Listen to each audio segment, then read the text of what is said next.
CDC data shows July through August are the busiest birth months, which means there's a good chance a lot of Minnesotans are planning for a baby. And a big decision in that process is choosing a pediatrician.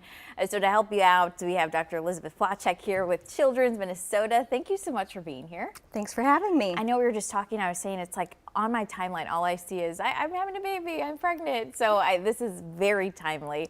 So let's start with finding a consistent pediatrician. How do you go about that? Yeah, I think it's important to start looking for a pediatrician maybe 2 to 3 months before your baby's due.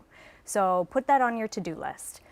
You may get recommendations from family and friends, but there's a few other important things to think about. First, make sure it's convenient. You're going to be going to the pediatrician every few days to weeks after your baby's born, so make sure it's easy to get to. Second, double check that your provider that you're looking for is in network. So that means you may have to call your insurance company. And those are good things to check on, especially proximity. I mean, you want it to be easy. Besides that, what else should parents be asking their pediatrician once they do kind of narrow things down? Yeah, I would recommend scheduling a meet and greet if those are available at the clinic that you're looking at. I think that's an awesome opportunity to get to know the person and ask any questions you may have.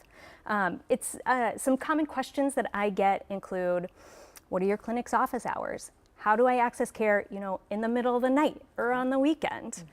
What should I expect at my baby's first few visits, and when are those first vaccines due? Yeah, you want your kids to be in good hands for sure. Okay, so of course you could have maybe 3 to 4 people who you think are super great, but how do you know when you actually have the right person? The biggest thing that I think is important when you go meet this potential provider is this a right fit for you and your family? I really want this to be a partnership. So you should feel comfortable asking any questions you might have, just so you set your child up for the best healthy foundation for the rest of their life. Absolutely, because how long are you staying with one pediatrician? Hopefully up until the age of 20 to 22. Oh, wow. Okay. Yeah. So you could stay with that person the entire time.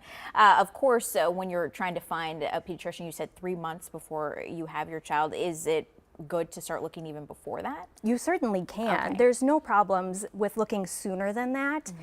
As you're coming up to your due date, you might have this laundry list of questions or things that you're anticipating. And that meet and greet a few months before your baby's due is an awesome time to ask all those questions. Perfect. Well, thank you so much for all these helpful tips, making us smarter about this topic. I know a lot of moms watch and moms-to-be, so thank you for being here. We'll have even more information at care11.com/news. We'll be right back.